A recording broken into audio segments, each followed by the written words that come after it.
Olá, olá, tudo bem com vocês? Professor Fabiano Leal, continuando a nossa série de vídeos sobre vírus e peço que vocês se inscrevam aqui no canal, ativem as notificações aí no sininho, deixe seus comentários para saber se houve algum tipo de ajuda para vocês aí numa avaliação ou algo do tipo, certo? E deixa aí, professor, me ajudou, bacana, ajudou na prova, né? É sempre bom de ter esse retorno de vocês. Sigam a gente também lá no Instagram, na página Ciência Sem Segredo. Lá a gente coloca também sugestões de aulas, né, e tudo mais. E algumas enquetes, né, e tudo. E não deixe de compartilhar também com seus amigos. Galera, olha só. A gente vai falar hoje sobre replicação viral. Então a gente fala replicação porque é a maneira como duas formas como os vírus podem se replicar, ou seja, um vírus originar outro vírus. E os vírus então podem se replicar de duas formas básicas, a partir de um ciclo lítico e a partir de um ciclo lisogênico. Vamos lá, para a gente ver a diferença entre eles. Então, professor Fabiano, o que é o ciclo lítico? O ciclo lítico ocorre primeiro quando há ruptura da célula hospedeira, ou seja, quando o vírus se reproduzindo dentro da célula vai causar no final a morte da célula onde ele estava se replicando. Então, gente, vamos pensar logicamente. Se tem um ciclo, se tem um vírus que vai se replicar e vai causar a morte da célula, claro que para que esse vírus possa replicar cada vez mais, precisa estar em um indivíduo onde existam muitas dessas células. Por quê? Ele vai se replicando, mata uma célula e libera vários vírus, ele vai encontrar muitas outras células para fazerem o mesmo processo. Então, normalmente, o ciclo lítico vai causar a ruptura da célula. Então, para que ele possa continuar se replicando, continuar se formando novas cópias de si mesmo, ele vai ter que encontrar novas células para que se replique dentro dela, causando morte, e em seguida vai em busca de outras células. O que é que ocorre no ciclo lítico, então? O material genético do vírus é inserido no DNA da célula hospedeira. Então, o que é que ocorre aqui? Você tem o material genético do vírus, que pode ser DNA ou RNA, né? Mas no caso, como é um vírus de DNA, né? Como ele vai precisar inserir seu DNA ao DNA da célula, esse material genético ao DNA da célula, ele tem que criar uma forma, se ele for um vírus de RNA, de transformar esse vírus de RNA em um vírus de DNA, para que possa haver um acoplamento do DNA viral ao DNA da célula. O que é que ocorre aí depois? O vírus vai dominar o metabolismo da célula, ou seja, o vírus é um pirata intracelular. Então, quem quiser saber um pouco mais sobre características gerais dos vírus, vou deixar o card que vai estar aparecendo aqui agora, para que você possa ir na aula sobre definição de vírus e características gerais. Lá você vai ter uma visão geral do que é o vírus e você vai saber um pouquinho mais sobre o que é metabolismo, né, e como o vírus pode comandar isso aí na célula. Então, continuando. Novos vírus, então, serão montados dentro da célula. A gente vai ver depois o processo em detalhes, tanto como ocorre o ciclo lítico e também como ocorre o ciclo lisogênico. Então, gente, novos vírus são montados dentro da célula. Então, eles ficam uma linha de produção. No final, monta-se esses vírus então são liberados da célula, causando a sua morte e infectando novas células aí.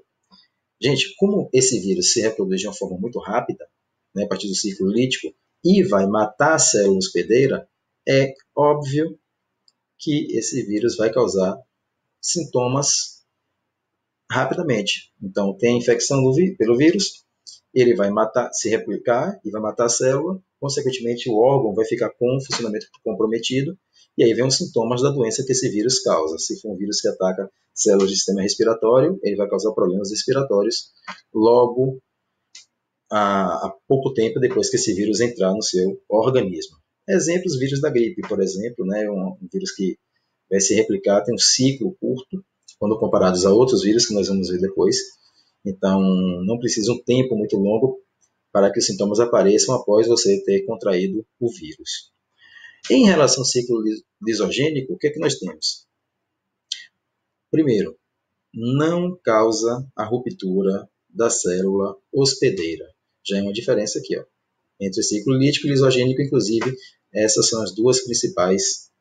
Essa, na verdade, é a principal diferença entre o ciclo lítico e o ciclo lisogênico, tá? Então, o que é que ocorre, gente? Nesse caso, o vírus entra na célula e não causa a morte da célula. Tudo bem? Por que isso? Normalmente, esses vírus que se multiplicam a partir do ciclo lisogênico, eles vão se replicar em células, em tecidos que existem poucas células disponíveis. Porque se ele causar a morte dessas células, pode também representar a sua morte. Um bom parasita não deve matar seu hospedeiro rapidamente, porque ele precisa se replicar primeiro, se reproduzir primeiro, para depois, eventualmente, causar a morte desse indivíduo. Então, porque se um vírus ou um parasita qualquer matar o hospedeiro rapidamente, não dará tempo para ele também formar novos vírus ou novos parasitas. Tudo bem? Então, ciclo isogênico normalmente não vai causar a morte da célula, então vai infectar normalmente tecidos onde existem poucas células disponíveis para ele poder se replicar. Célula hospedeira, no caso, né? A célula hospedeira desempenha suas funções normais. O que quer dizer isso? O vírus vai estar dentro da célula, de alguma forma, seja com seu material genético lá dentro da célula hospedeira, mas ele não vai interferir nesse momento na replicação ou reprodução da célula. Então, à medida que a célula vai se duplicando, o vírus também acompanha a duplicação dessas células. Em cada vírus vai ter, ou melhor, em cada célula terá o vírus. Então, ele acompanha a reprodução da própria célula. Não vai interferir de imediato nas funções normais da célula hospedeira. Então, como eu falei para vocês, a célula continua se reproduzindo normalmente, não vai ter prejuízo na reprodução celular. Pode alternar para o ciclo lítico sob condições especiais. O que quer dizer isso? Então, uma célula, um vírus que está lá desenvolvendo sua replicação, à medida que a célula vai se reproduzindo, esse vírus também vai acompanhando essa célula, mas em algum momento, um vírus que está num ciclo lisogênico pode passar a desenvolver um ciclo lítico e matar a célula hospedeira. Agora, quais são essas condições especiais que o vírus pode fazer isso? A partir do bombardeamento dessas células por alguns tipos de radiação. Então, por exemplo, a radiação raio-x, que pode induzir um vírus que estava se replicando por um ciclo lisogênico, fazer com que esse vírus possa entrar no ciclo lítico e causar a morte da célula. A raio-x, radiação também, outros tipos de radiação, como a ultravioleta, também pode induzir isso, e alguns agentes químicos também podem induzir o vírus a entrar num ciclo lítico. Olha só, normalmente as doenças virais incuráveis são causadas por vírus que se replicam de forma lisogênica. Então, ou seja, aquelas doenças que acompanham o indivíduo por muito tempo e que os sintomas vão demorar de aparecer. Você tem, por exemplo, herpes, HIV, esses vírus entram no ciclo lisogênico. Então, o que é que ocorre? Eles acompanham os indivíduos durante anos ou durante toda a vida do indivíduo. Então, por exemplo, o vírus do herpes você pode ter, você na verdade já tem, 90% da população mundial tem o vírus do herpes, só que esse vírus não se manifesta, só vai se manifestar quando o sistema imunológico, de alguma forma, debilitar, diminuir, e aí vem o sintoma do vírus do herpes. Mas esse vírus já estava no seu corpo durante anos e anos e anos, aí você nem sabia que tinha. Então, porque ele estava lá no ciclo lisogênico, quietinho lá na dele, só dentro das células, mas quietinho. Por algum motivo, normalmente pela baixa do sistema imunológico, aí os sintomas vão aparecendo. A HIV da mesma forma, né? Indivíduos podem conviver com o vírus durante anos e anos aí, sem ter sintomas nenhum, né? Ou seja, não desenvolver a AIDS. Então, galera, como eu estava falando para vocês, né, a gente viu as características aí dos dois tipos de ciclos. A gente vai agora detalhar o processo de replicação viral sobre os dois aspectos, tanto para o ciclo lítico quanto para o ciclo lisogênico. Então, reparem, olha só. Primeira fase, gente. Primeira etapa, o vírus tem que reconhecer sua célula hospedeira. Então, lá em um bacteriófago, a gente sabe, né, que a estrutura de um bacteriófago, a estrutura básica, você tem deixa eu corrigir, uma estrutura que é uma cápsula proteica, um DNA, a cauda, as fibras da cauda, um disco basal embaixo. Então, o que é que ocorre? Aqui é um bacteriófago, que nós vamos chamar aqui então de bacteriófago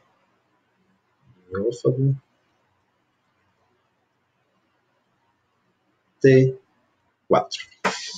Então, é um vírus específico para bactérias. Então, o que é que ocorre? A partir daqui, o vírus vai chegar até a célula hospedeira, reconhecer essa célula, então, a partir de estruturas presentes na parede celular da bactéria, e a partir daí, o que é que ocorre? As fibras irão encurtar, o disco basal, que é essa região mais baixa, vai se ligar à parede celular da bactéria, descer, se acoplar a ela e injetar o material genético. Então, repare que essa etapa aqui, que eu vou chamar de etapa 1, é a etapa de adesão. É a etapa de adesão. Então, o vírus foi aderido à parede celular da bactéria. Qual é o próximo passo? O próximo passo é a penetração, ou seja, o bacteriófago não entra na célula, não entra na bactéria, ele simplesmente injeta o material genético. Então, nesse caso aqui, o DNA é injetado dentro da bactéria. Então, aqui, no caso, a etapa 2, que é a etapa de penetração, quando o material genético do vírus, que está aqui em azulzinho, DNA, é colocado dentro da célula hospedeira. Então, essa fase aqui, fase 2, vou puxar aqui, é a fase de penetração. Penetração. Ok. Feito isso, repare que esse bacteriófago aqui agora vai ser liberado, ele vai sair. Sim?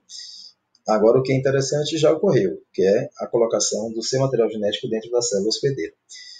O que é que ocorre a partir de agora? Vai ocorrer a chamada biossíntese, que é a etapa 3. Na etapa 3, é a etapa de biossíntese. Eu vou puxar aqui, a setinha para cá, para a gente identificar a etapa. Biossíntese.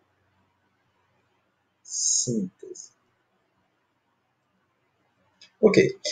O que é que ocorre nessa etapa, gente? A produção de novas proteínas virais. Então, tá aqui. Todas essas estruturas que compõem o bacteriófago, nucleocapsídeo, as caudas, né, as fibras da cauda e assim por diante, disco basal, são produzidas. Então, a partir de biossíntese, é a parte ativa da replicação viral, quando o vírus está sendo literalmente produzido dentro da célula. Isso é um processo rápido. Então, à medida que o DNA do vírus já entra na célula, esse vírus já começa a utilizar a maquinaria da célula para produzir novos vírus aí dentro. Então, aqui é a etapa de biossíntese, é a produção dos componentes virais de forma separada, como se fosse uma linha de montagem, numa fábrica de automóveis, por exemplo. Então, numa linha de montagem você tem um local que monta a porta, o outro monta o chassi do carro, o outro motor, pneu, jante e assim por diante. Então, isso a gente pode dizer que é a parte de biossíntese. O que seria então a próxima etapa? A etapa, além de produzir os componentes separados, agora eu vou colocar aqui como etapa 3, E etapa 4, que se refere à etapa de maturação. A etapa de maturação é exatamente a montagem dos vírus. Maturação. É a etapa de montagem desses vírus. Então, o vírus vai sendo montado dentro da célula. Então, o núcleo capsídeo vai ser agora acoplado à fibra da cauda, que vai ser acoplado ao disco basal e assim por diante. Então, esse vírus vai sendo montado aí dentro. E, posteriormente, a última etapa, que eu vou chamar aqui agora de etapa 5, é a etapa de liberação. Então, liberação.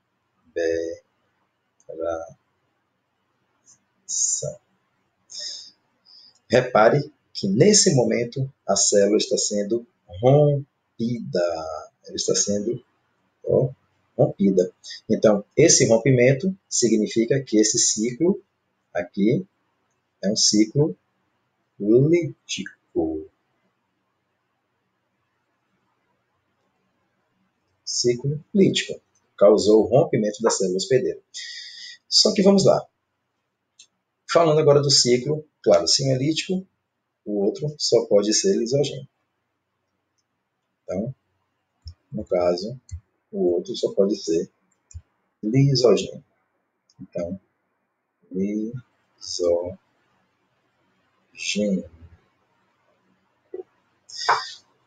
Vamos lá. Etapa 1 é igual, etapa de adesão. Ou seja, o vírus reconhece a célula ser parasitada. Segunda etapa, também igual, é a etapa de penetração. Ou seja, quando o vírus coloca seu material genético dentro da célula. Terceira etapa, que eu vou chamar a partir de agora como etapa 3, que é essa aqui. Na etapa 3, o que é que ocorre? Vai haver a junção do DNA viral, que está aqui representado. Então, DNA viral, está aqui em azul, que eu vou chamar de DNA-V, e há um acoplamento desse DNA viral ao DNA da célula, que eu vou chamar de DNA-C. Tudo bem. A partir de agora, o que é que ocorre? Você tem aí a junção desses DNAs, então DNA do vírus ao DNA da célula. Aqui, então, nós chamamos de profago. Profago, quando o DNA do vírus está conectado, ligado ao DNA celular. Passada essa etapa, o que é que ocorre? Aqui, então, nós chamamos de vírus temperado, né? Vírus temperados são aqueles exatamente que o DNA do vírus está ligado ao DNA da célula também. Como o ciclo é lisogênico, o que é que ocorre? Não vai haver aqui agora a etapa de biossíntese.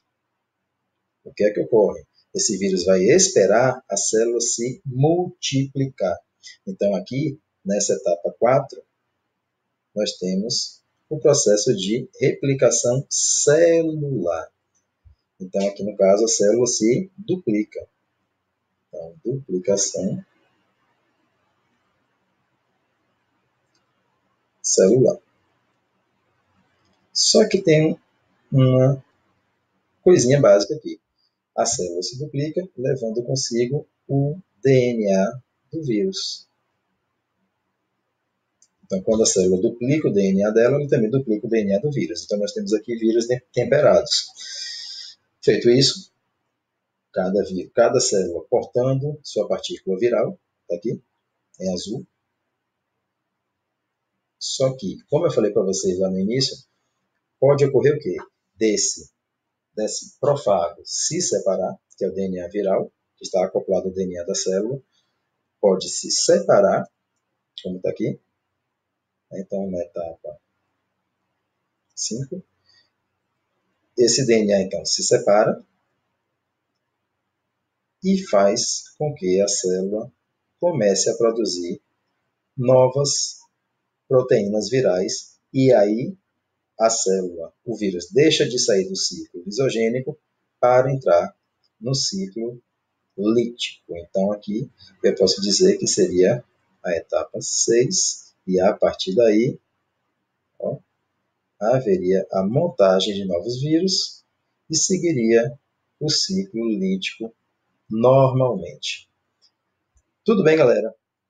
Então, a gente encerra aqui mais uma aula sobre replicação viral. Se você gostou, indique para os amigos. Se você não gostou, indique para os inimigos. Um grande abraço, beijo a todos e até a próxima aula.